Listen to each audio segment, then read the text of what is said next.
Hey guys, today we are on location at the Cascade Raptor Center located right here in Eugene, Oregon.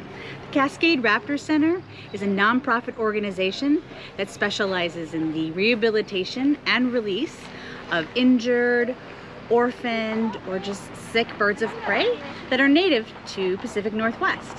You know, the staff here not only care for their avian residents, but they're also involved in public outreach programs which educate on awareness, respect, and appreciation of these amazing animals. So come along with us. We're gonna have some fun today.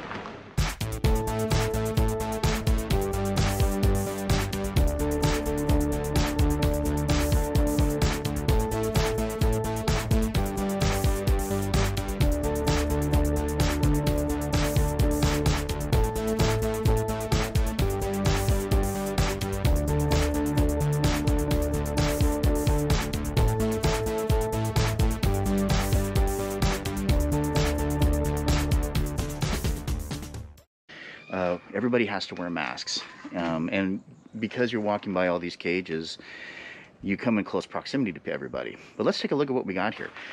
Every one of these cages has a little bio and information about the animal that you're looking at here. So I find it pretty cool and interesting that each one of these birds has a personal story as well.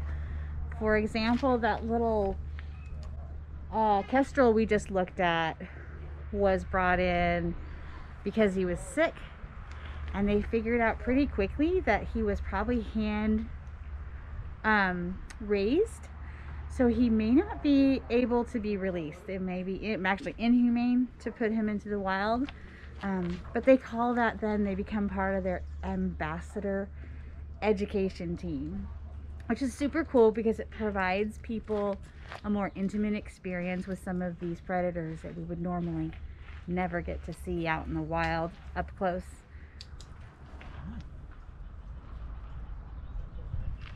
So Jake's pretty young.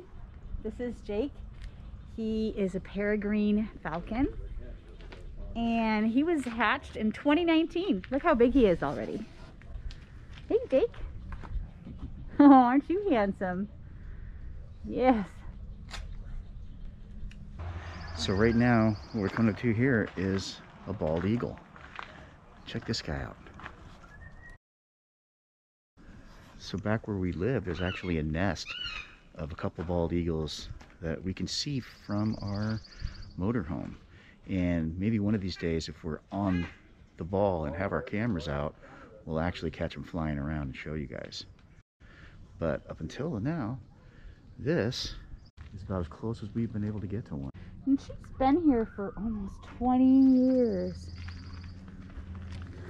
That's a long time. I think it's pretty cool. So this is the Swainson hawk, and he's right here posing for us. Hello, beautiful. Hi. Yeah, you're a star. Look at you. Because he's guapo. Isn't he beautiful? Hello. Muy guapo. He's used to attention, That's clearly. I think so, yeah. Yeah, he's right next to the arena. You want to show that? Yeah, so right here is normally where they do their little programs, right here on site, which is kind of cool because then they don't have to move the birds very far. So the animals in the area that we just covered, these are all animals that they use in their programs. I assume something for each animal has dictated that they don't leave. But now what we're going to do is we're going to head up into another area where a lot of the bigger birds are, the ones that they don't use in the programs. And let's just see what they have up there. So due to the fact that the Raptor Center is outside, just on the outskirts of the town, it's on a hill, and you can see behind me how steep it is, so I don't really know how easily accessible it is for people that are in wheelchairs. Definitely not a place to drive your RV up to. No. You can park, if you do arrive here, you have a larger vehicle.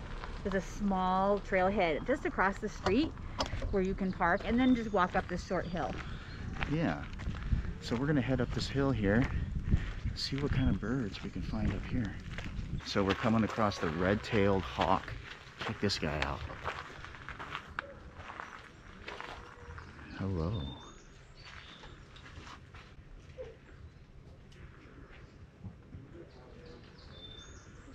I'm like, you're so beautiful. And he's like, I know. I know, beautiful. Oh, mask on.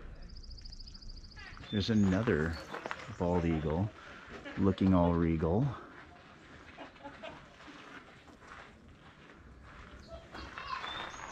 And then if I move 10 feet over, there is an enclosure with a red-tailed hawk. Check him out. Right behind me is a bald eagle. They look so cool up close. Yeah, so this is the female. So it's time to feed the turkey vulture. Smaller down there.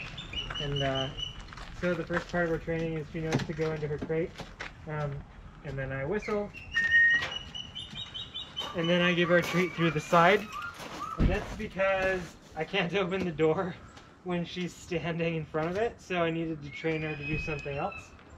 And this also allows volunteers to come in and clean in a controlled contact sort of way, so that she knows the difference between a training session and a cleaning session.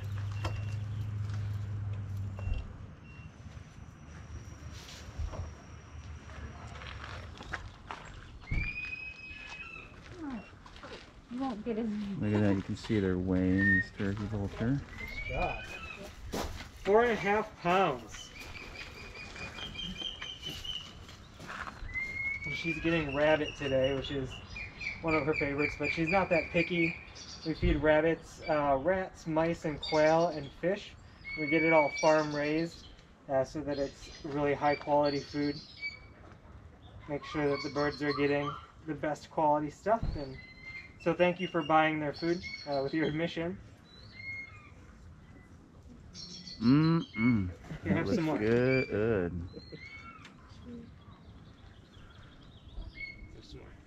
One of the ways that we build trust-based relationships is we always make sure the birds understand that we are only giving, we're never taking away.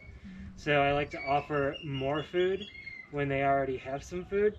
That way they build the association with our hands being near them and don't feel like they need to defend their food from us. So if we're never taking it, they don't need to worry about it. See, she's not too concerned now. She's got a big pile. Thanks, Collie. Some days we come out of our aviary and we go on walks. She walks along with me, and we do flights between perches and the glove for exercise. So it just depends on the day. Today's an off day for her. She gets to just relax in the sun and pick through her rabbit. Does anybody have any questions? How many other turkey vultures on the property are you caring for besides the ones on display? Just these two. There aren't any in the hospital right now. Yep. The hospital's full of baby barn owls already. It's that season. So this time of year we see a lot of barn owls falling out of their nest cavities or in the rafters of barns or in hay bales. They end up coming to us, and we triage and make sure that they don't have any injuries. Sure. We'll tube feed them if necessary, and then we put them with the foster parents that we have behind the scenes, Sure. Nani and Soren, the barn owls. So they will raise the babies and feed them, and that way they can be released without imprinting on humans. Right. So in case you're wondering about social distancing here, it is physical distance is keep one turkey vulture of space between you and others. Yeah, so I guess that's like that much? No, turkey vulture would be 6 feet wingspan. Oh, look at that. Look at the big brain on Amy. I figured it out because that's the standard required by the Oregon Health Authority. Ah, okay. Good call. Good call. Good call. That's why I love this woman so much. She is so intelligent. Oh, thank you.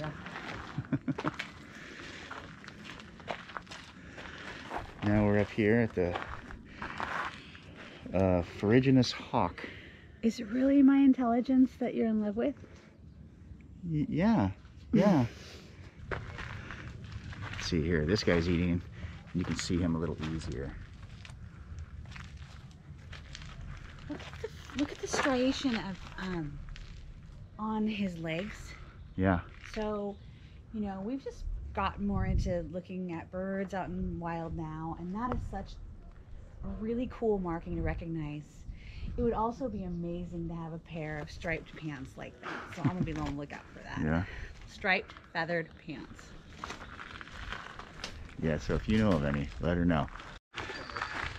So this is Dante the golden eagle, and he's peeking around the corner here. Oh, there he goes. Hi, Dante. Down here it says they have a wingspan of 72 to 87 inches. That is huge. You hear that? If you live anywhere near the water, you recognize that sound. That's the sound of an osprey. And he's right behind me over there. But the ropes don't let me get too close to him. There it is. Common sounds of an osprey. Now this one's really cool, guys. Check this guy out.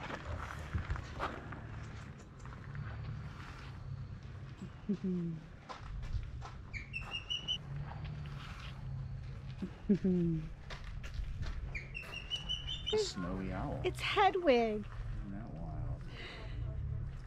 Yes, I'm a Harry Potter nerd. Oh, it's beautiful. All right, here's a barn owl. Check this guy out. Look at the colors on him.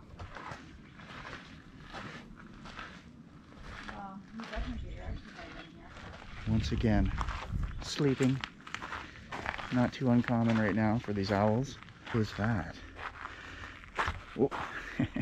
As I said, we're on a hill here, so as I don't look down, that's when I fall. Clearly these birds who are on display and have all of this additional interaction are almost all on their educational team. So these are animals that wouldn't be appropriate, again, to return to the wild. For example, we even saw one of the falcons back here is actually native to Hungary. So it was clearly someone's pet. It's been rescued, and it helps educate and help people appreciate birds of prey. Right. Most of the birds that are here that are being prepped to release back into the wild get no public interaction because they do not want them to imprint on human behavior.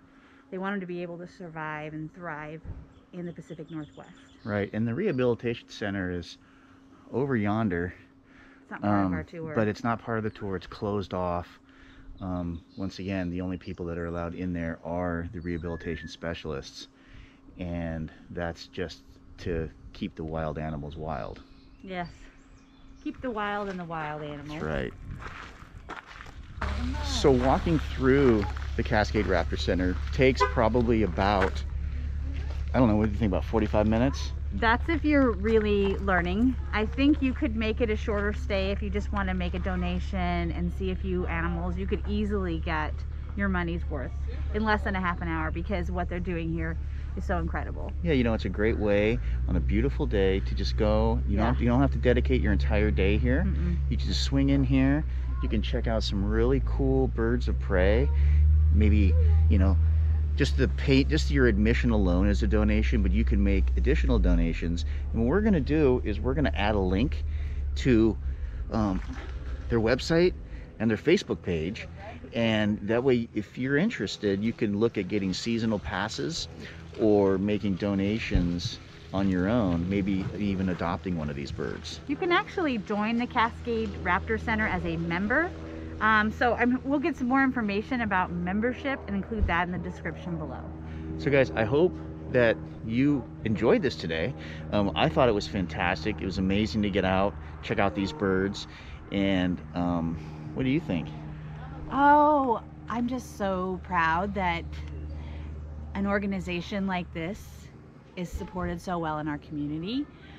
You know, before traveling outside of Eugene, we're really enjoying just immersing ourselves in the really kind of cool. This is a little obscure, you know, with the birds of prey. We got to watch them eat some meat, but I just feel like it's a really unique, really beautiful experience, and definitely feels like it belongs part of the Pacific Northwest. Absolutely. Yeah. So guys, it was great seeing you, or we didn't see you, but you saw us, right? And you'll see us again next week. So Yeah.